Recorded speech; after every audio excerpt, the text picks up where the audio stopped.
Hello friends, welcome to Law and GK. So friends, on this channel we discuss the contents of law and previous year papers of judicial services and other legal exams. So friends, in today's video we are going to discuss the preliminary exam paper of Himachal Pradesh Judicial Services for the year 2012 paper Civil Law 1. So friends, if you are new on this channel, I would like to recommend कि आप जो है इस channel को जल्दी से subscribe कर लीजिए because it will be very beneficial for you in your preparation for judiciary and other legal exams. And while subscribing, don't forget to press the bell icon so that you can get the notification for our upcoming videos. And if you like this video, just click the like button over there and appreciate this with your friends so that they can come to know about this channel as well. And अगर आपको हमारे efforts अच्छे लगे हों तो in addition to like and subscribe, kindly give us a super thanks. Super thanks is a way to help the content creator. Means if you like the videos, you can just donate some money to them in form of tips. Minimum starts with 20. Minimum is 20 rupees. So paper Civil Law 1, question number 1 is, the CPC recognizes preliminary decree yes, final decree yes, partly preliminary, partly final, all of these. D is the answer.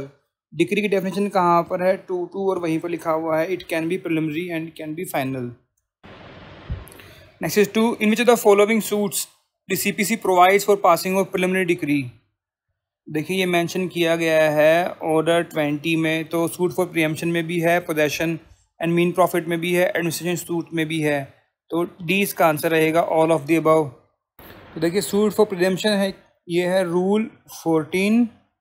Suit for possession and mean profits ये है rule 12 and administration suit ये है rule 13 of order 20. Next is 3. Under section 2(3) of CPC, a decree holder means a person who is not a party to the suit but in whose favor an order capable of the execution has been passed. ये भी हो सकता है, ये भी हो सकता है और ये भी हो सकता है. ऑल ऑफ द अबव हो सकते हैं. D is the answer. तो डिक्री होल्डर कौन है जिसके फेवर में जो है order capable of being execution has been pass, तो चाहे वो थर्ड पार्टी हो, प्लेंटिव, डिफेंडेंट, कोई भी हो सकता है. डी इसका आंसर रहेगा.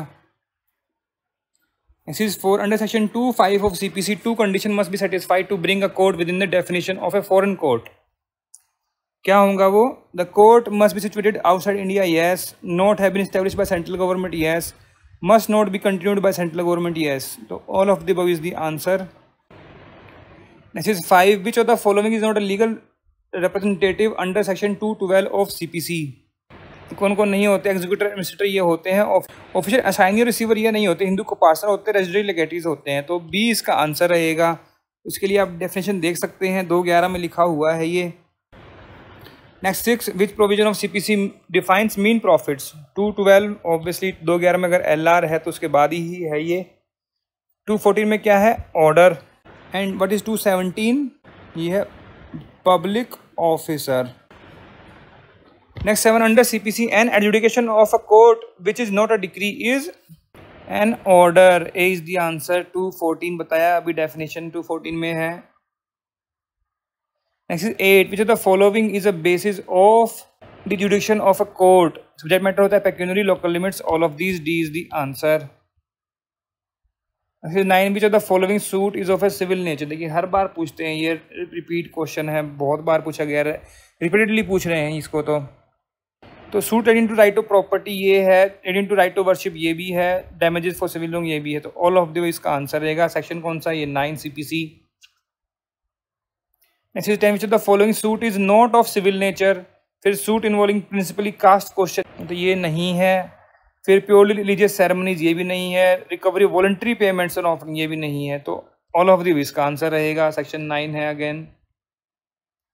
Next 11. Which section of CPC lays down the rule of res sub judice? ये सेक्शन 10. 11 में क्या है? res judicata. D इसका आंसर रहेगा. Next is 12. The doctrine of res judicata is based on maxims. कौन कौन सी है? Nemo dabet bis vixari pro una adam causa. No man should be vexed twice for the same cause. Yes ये है. Interest republica ut sit finis litium. It is in the interest of the state that there should be an end to litigation. ये है. फिर res judicata pro veritate accipitur, ये है judicial decision must be accepted as correct. तो तीनों ही हैं ये. फिर डी इसका आंसर रहेगा. रेस जुडिकाटा सेक्शन कौन सा है? 11 CPC. Next 13.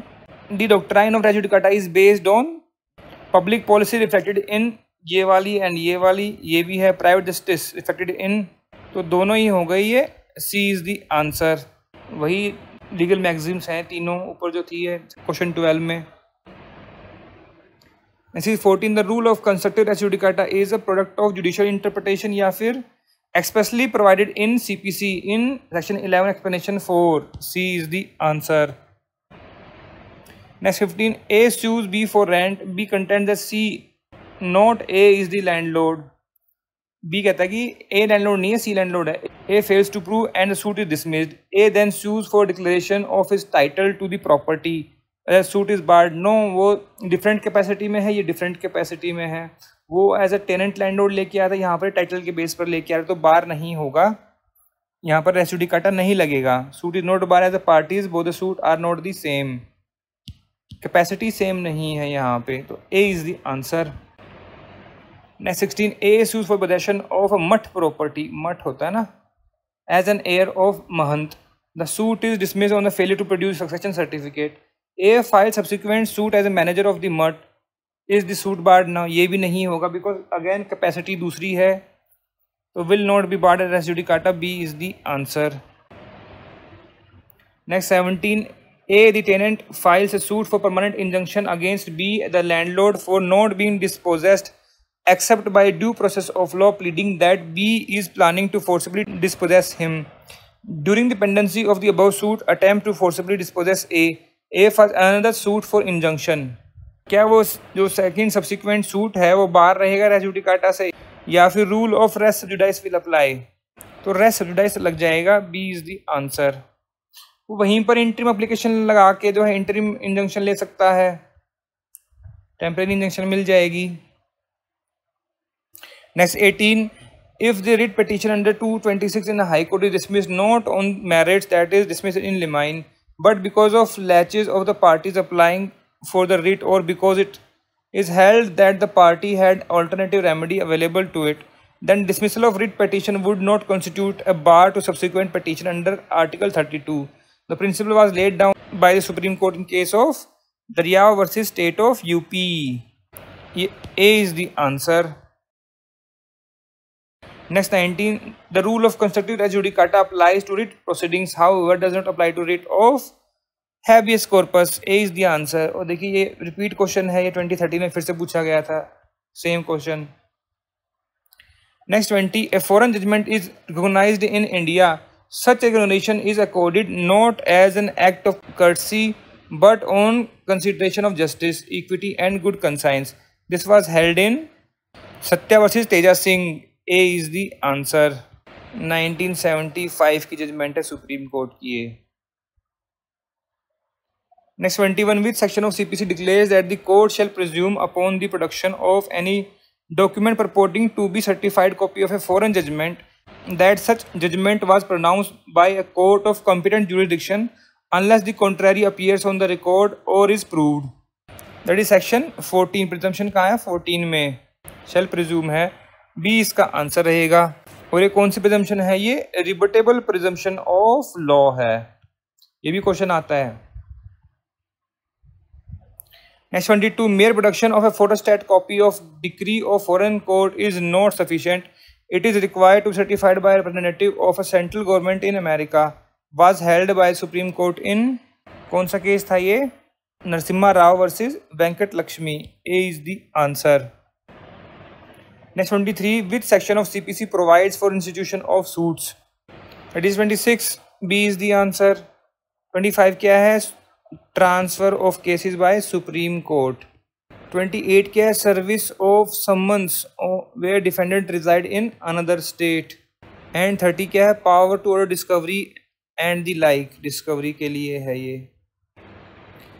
Next 24 order 7 rule 10 to 10B provides for return of plaint, A is the answer. Rejection कितने में है? रूल 11 में है, ए इसका आंसर रहेगा। Next 25 rule as to issue and service of summons in CPC are laid down in service of summons to defendant जो है ना वो है ऑर्डर 5 में, ठीक है। एंड विटनेसेस के लिए कहाँ है? ऑर्डर 16। ऑर्डर 7 किसके लिए है? प्लेंट के लिए, 8 WS counter claim and set of. 11 क्या है? Discovery and inspection. Next 26, the court may permit service of summons by the plaintiff in addition to the service of summons by the court by order 5 and rule 9A। देखिए ये भी repeat question है, कितनी बार पूछ चुके हैं HP series में ही। बी इसका आंसर रहेगा। Next 27, a party under CPC may object to answer in interrogatory if it is scandalous, irrelevant, malified, immaterial, privileged। All of these, D is the answer। Order कौन सा है? ये 11 बताया था ना अभी, discovery and inspection. And rule कौन सा लगेगा? 6। Next 28, issues must be confined to facta probanda या फिर फैक्टा प्रोबेंशिया। फैक्टा प्रोबेंडा क्या होता है? Facts which need to be proved. Probantia क्या होता है? The facts on the basis which facta probanda is proved, मतलब सुबॉर्डिनेट फैक्ट्स। तो किसके लिए बाउंड होते हैं? प्रोबेंडा के लिए। A is the answer. और ये भी एक रिपीट क्वेश्चन है। Next 29, detailed rules regarding decree are dealt in order 20 में है ये, rule 1 to 5 and rule 6 to 19। A is the answer. Next 13, the principle governing execution of decree and order in CPC are dealt with in section 36 to 74 substantive law है, and procedure का है 21 में। Obviously तो ए इसका answer रहेगा। 31, the term res gestae is equivalent to fact mention in section 6 evidence act. It implies things done in the course of transaction, effect in issue and surrounding circumstances, acts talking for themselves. All of the above आ जाएगा इसमें। D is the answer. Section 6 है ये। 32, which section of evidence act is called as residuary section dealing with relevancy of facts. इसको बोलते हैं ये section 11 को। और इसमें क्या आता है? प्ली ऑफ एलिबाई, है ना। ए इसका आंसर रहेगा। 33, which section of the evidence act lays down rules regarding relevant fact when the right or custom in question. That is section 13। B is the answer. 34, when the previous commission by the accused of an offence is relevant, the previous conviction of such person is also a relevant fact. It is laid down in section 14 and explanation 2। B is the answer। 35, the maxim nemo moriturus presumptior mentri is applicable evidence act in section 32(1). A is the answer। dying declaration, है ना। 36, under which section of evidence act an opinion of expert is relevant? That is 45। D is the answer। 37, in criminal cases the good character is relevant under which section of evidence act? That is 53। C is the answer। Bad character के बारे में कहा है 54 में, है ना। C इसका answer रहेगा। 38, hearsay evidence is generally inadmissible, however in which of the following cases it is admissible? Register में हो जाएगा, एडमिशन कन्फेशन में हो जाएगा, डाइंग डिक्लेरेशन में हो जाएगा। All of these, D is the answer. 39, which provision of the Evidence Act relates to the admissibility of electronic record in evidence? तो 65 है, 65B दोनों हैं ये। सी इसका आंसर रहेगा। Next 40, which of the following is not a public document? तो affidavit है, court judgement है, अरेस्ट वारंट है। डी विल नहीं होता पब्लिक डॉक्यूमेंट। डी इसका आंसर रहेगा। Next 41, which of the following is a public document? तो पोस्टमार्टम रिपोर्ट क्या है? ये प्राइवेट है। फिर इंश्योरेंस पॉलिसी प्राइवेट है, पंचनामा प्राइवेट, ये भी प्राइवेट है।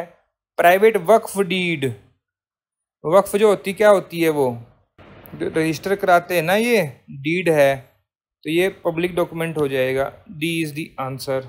तो private document which are registered in public offices, वो क्या होते हैं? They become also public document. तो उस थ्योरी से ले सकते हैं इसको। Next 42, which provision of evidence act relates to presumption as to document 30-year-old ancient document? बताओ, इसको ancient document बोल रहे हैं। B सेक्शन 90 में है ये। 90A में क्या है? Electronic record 5-year-old। यहाँ पर 5-year-old आता है, यहाँ पर 30-year-old आता है। B इसका आंसर रहेगा। Next 43, section 1012, 111 of the Evidence Act lays down provision regarding who is to lead evidence and prove the case. These rules are called rules relating to, किसे रिलेट करते हैं ये? बर्डन ऑफ प्रूफ से, obviously ये इसका answer रहेगा। Next 44, whom the following is not a competent witness? Chance witness वो है, फिर ये भी हो जाएगा, विक्टिम ऑफ रेप ये है, रिलेशन विटनेस ये। Accused person in proceeding in which he is an accused, खुद विटनेस बन सकता है, तो as per section 315 CRPC he can be a witness, खुद का विटनेस दे सकता है वो। तो ये ऑप्शन ठीक नहीं हुए, फिर 350 में लिखा ही हुआ है accused person to be competent witness, सारे कॉम्पिटेंट विटनेस हैं ये। Next 45, the Himachal Pradesh Courts Act received on 26 May 1976 the assent of Governor. C is the answer. Next 46, in which section of Himachal Pradesh Courts Act provides that the same person may, if the High Court thinks it, be appointed to be district judge of 2 or more districts? तो ये section 5, B is the answer. Next 47, which provision of Himachal Pradesh Courts Act provides for appeals from district judge or additional district judge? तो ये है section 20, B is the answer. Next 48, which provision of Indian Stamp Act describes the instrument which may be stamped with adhesive stamps? तो ये है section 11, C is the answer. Next 49, the liability to pay the stamp duty arises before or at the time of execution of the instrument. ये section कौन सा है? This section 17, A is the answer. Next 50, which section of the Indian Stamp Act provides penalty for failure to cancel adhesive stamps? That is section 63, B is the answer. So friends, here we have discussed all the questions of preliminary exam paper of Himachal Pradesh Judicial Services for the year 2012, paper Civil Law 1. अगर आपको इसमें कोई कमी लगी हो, कोई suggestions हो, कोई एडवाइस हो, तो आप कमेंट सेक्शन में जाकर भी लिख सकते हैं। We always appreciate your comments and feedback. And friends, if you like the efforts, kindly give a super thanks. Super thanks is a way to help the content creator. Means if you like the videos, you can just donate some money to them in form of tips. Minimum starts with 20. Minimum is 20 rupees. And अगर आपको video अच्छी लगी, इसको जरूर like कीजिएगा। And don't forget to subscribe our channel. And while subscribing, don't forget to press the bell icon so that you can get the notification of our upcoming videos. So friends, thank you. Thanks very much for watching this video. Thank you.